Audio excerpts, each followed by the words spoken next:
He made more or less the same point. He did 5 Sunday talk show appearances, excluding Fox News. He's boycotting us, I guess, or at least chose not to put us in this rotation. And the White House has said that having made his important speech on race during the presidential campaign, Mr. Obama will not be making another one. But should he?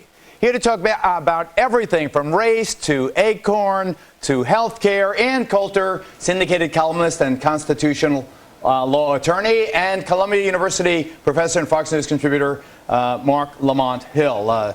I'll take gentleman first in this case. You know, on ACORN, Mark, I want to feel sorry for them. I love that they're doing the hard work of community organizing. Yeah. I mean, I come from the streets and I know exactly how difficult it is.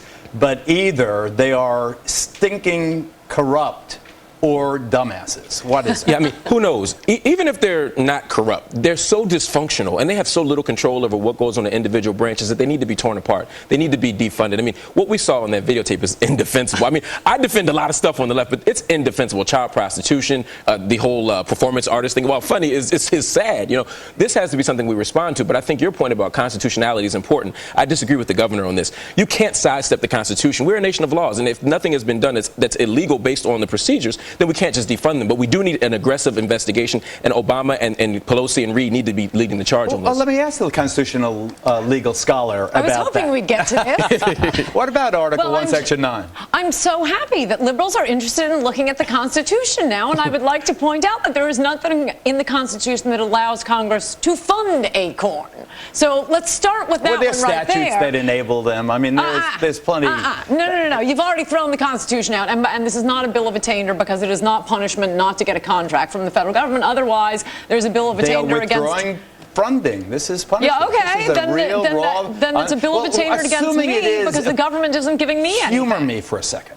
The bills are unconstitutional. Should they have passed them anyway? Should the president sign it anyway? No, but the bill I'm talking about being unconstitutional is the one that takes my money and sends it to ACORN under no provision permitted to Remember when Congress Dick Cheney was asked whether he supported even those acts by the CIA interrogators who went beyond the specific imperative, and he said yes. Are you saying that even if it goes beyond the parameters of the United States Constitution, you say I am saying the original act of funding ACORN is what's unconstitutional, and even if ACORN were involved in interstate commerce or, I don't know, the post office or something, and there were some constitutional basis for funding ACORN, to defund it when Congress finds out it's corrupt isn't punishment. Well, I disagree. I think that it is unconstitutional, but I agree with Professor Hill in the extent that ACORN is way dysfunctional and must be dismantled now. They've got to start all over again. I have much more.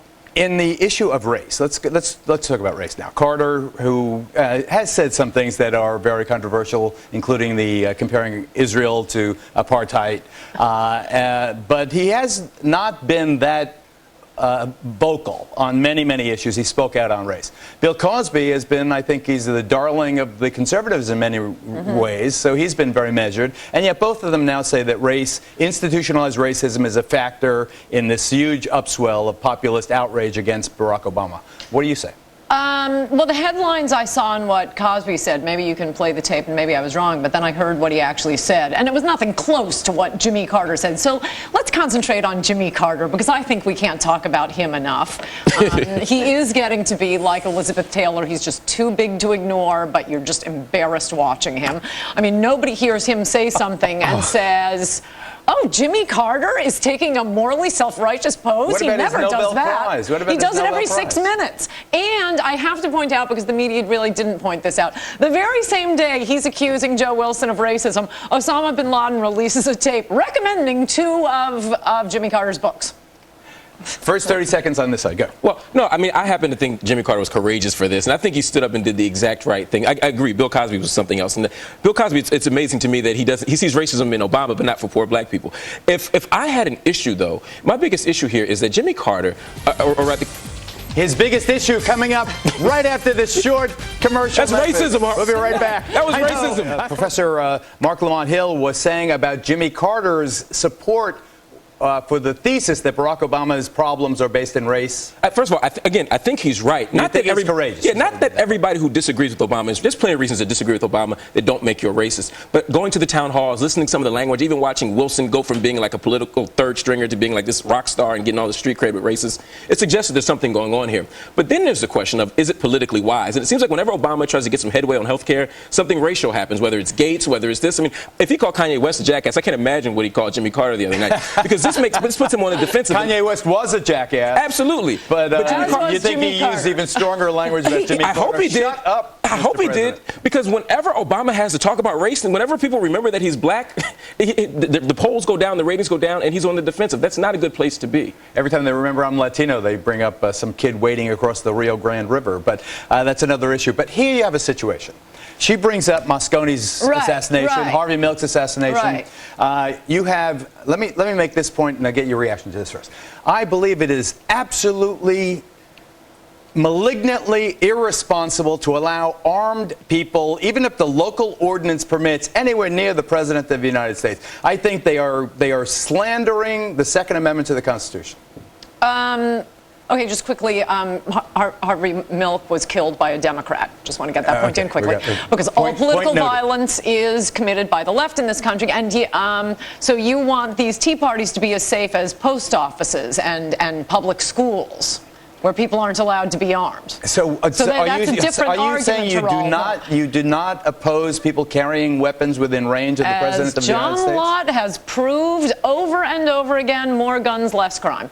So you believe that people should carry long guns with telescopic sights within range of the President of the United States? Oh, no, they're never within range of the President of the United States. The Tea Parties have been offside. That's absolutely insane. I think no, but those have been, you said Tea Parties, then you just switched it to, and you're standing right next to Obama. That isn't the question. The question is that the Tea Parties stand outside where the President is speaking. No, that was always misportrayed in the media. The Tea Party was in the same town. I'm not blaming Tea Party protesters. I think that people that bring guns around the President of the United States should be arrested. No, but they aren't. And here's where we get fuzzy, because we can't have it both ways. We can't support the Constitution when it fits what we want. If it's legal, then they should be able to do it. I think it's disgusting, and I think it's terrible. If it's not illegal, it should be. Well, that's a different issue. That's a different issue. Look, not even the President. At my speeches, people aren't allowed to bring guns in. Thank goodness. By the way, I'm more likely to be shot than the President. How about custard pies? Not anymore. Well, there is one person who's allowed to bring a gun to my speeches, my bodyguard. We need to change this law. That's a completely different question. If the Black Panthers showed up at a Bush speech, they would not be allowed to stand there at any distance, even with a cap gun. So let's not pretend that this is about the Constitution. But we're all agreeing on that. We're talking about town halls in places where people are allowed to carry guns. I think it's still disgusting, but it's legal. Inappropriate. It's inappropriate. Maybe it's inappropriate. It should be illegal. I want to thank you both. We'll continue this discussion tomorrow night.